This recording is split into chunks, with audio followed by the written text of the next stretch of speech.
Hi and welcome to my channel. My name is Ali and you are watching CGHQ. In today's video, we're going to learn how to use a push button as an external interrupt on the STM32 L432KC. We will demonstrate this by toggling an LED on and off each time the push button is pressed. Let's start with the basics. What is an external interrupt and how does it work? An external interrupt is a mechanism that allows a microcontroller to react immediately to an external event, such as a button press or a voltage signal from a sensor, without constantly having to monitor the state of that input in the main while loop. Interrupts are extremely useful because they allow the microcontroller to execute other tasks while waiting for an event, which makes the system more efficient.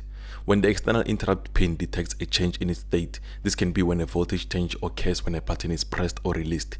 It triggers an interrupt service routine, also known as an ISR. An ISR is basically a special function that runs automatically to handle the event that is detected when an interrupt has been triggered. Okay, so without wasting your time, let's start coding so we can see how this works. Go ahead and open up STM32 Cube IDE and click on create a new STM32 project. And go to board selector and type in the part number of the microcontroller that you have.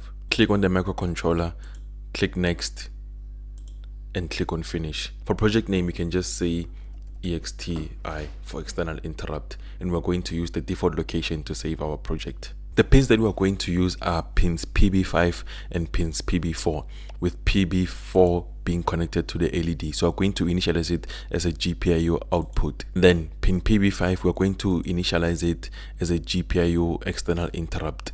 So select GPIO external interrupt 5. Then go to system core. Under system, you can just say debug mode, set it to serial wire in case you want to debug your code while you're coding. Then go to NVIC, extend this, and then here where it says external interrupt from port 5 to port 9, you want to select on this checkbox to enable the interrupt 5 to 9. After initializing all of the pins, you need to connect the circuit on a breadboard. Feel free to pause the video until you are done making the connections. Click on Ctrl and S or just go to File and click on Save.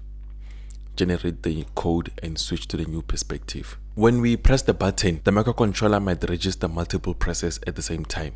So even if we press the button once on the microcontroller, it may seem as if we press the button multiple times. So to prevent this from happening and to allow the microcontroller to register one press when we press the button once, we need to debounce our push button. So you can either debounce your push button by using an external circuit, using capacitors and such, or you can debounce your circuit within the code.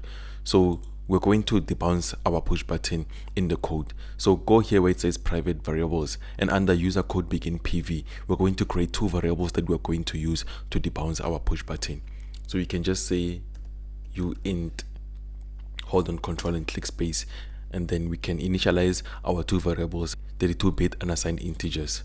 So double click and then we can say current time. Then we can just copy this, paste it here. We can call the other variable as previous time. So these are the two variables we're going to use to debounce our push button and keep track of the time.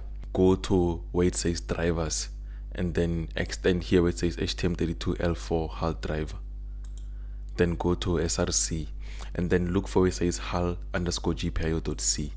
Then in this C file that says HAL_GPIO, press Ctrl F and then search for HAL_GPIO_EXTI_callback. This function that we need is the interrupt service routine. So it's the function that is going to be called when we press the button and the microcontroller registered that the button has been pressed. Copy this function here and then go back to the main C file and then scroll all the way down to where it says user code begin for. Paste that function. We are now going to write the logic to toggle the LED on and off every time the button is pressed. So we're going to say current time is equals to HAL_get, and then you can hold Control and click space for auto completion. We need this one that says HAL_get tick. There's only one interrupt service routine for all the external interrupts that we have in our microcontroller. So when we get into the interrupt service routine function, we need to check which external interrupt was triggered. So to do this, we need to say if GPIO_pin is equals to GPIO_pin_5, because we are using pin PB5 for our external interrupt pin. And we also need to write the logic to debounce our push button. So we need to say end, and then in bracket say current time minus previous time should be greater than 5 milliseconds. You can just play around with this value. It doesn't have to be 5 milliseconds for your specific setup. Then inside our if statement, we're going to toggle our LED which is connected to pin PB4. So we're going to say HAL underscore GPIO, hold on control and click space for auto completion.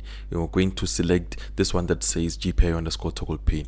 So double click on that one, and then for GPIO X, replace the X with a B, and then for the pin, say pin underscore 4. Before we can exit our interrupt service routine, we need to say previous time is now equals to current time, and that is all the code that we need. So come here to this icon that looks like a hammer to build your project to check if there are no errors. As you can see, it says finish building with 0 errors and 0 warnings. Connect your microcontroller to your laptop or computer and click on this green play button that says run. When the code is finished uploading to the microcontroller, we can see that every time the push button is pressed, our LED turns on and it turns off. This means that our code implementation has been successful. Thank you so much for watching this video. If you found the video helpful, please let me know down in the comment section below. If you have any questions or any feedback, please also type it down in the comment section below. Thank you so much for watching the video. See you in the next episode.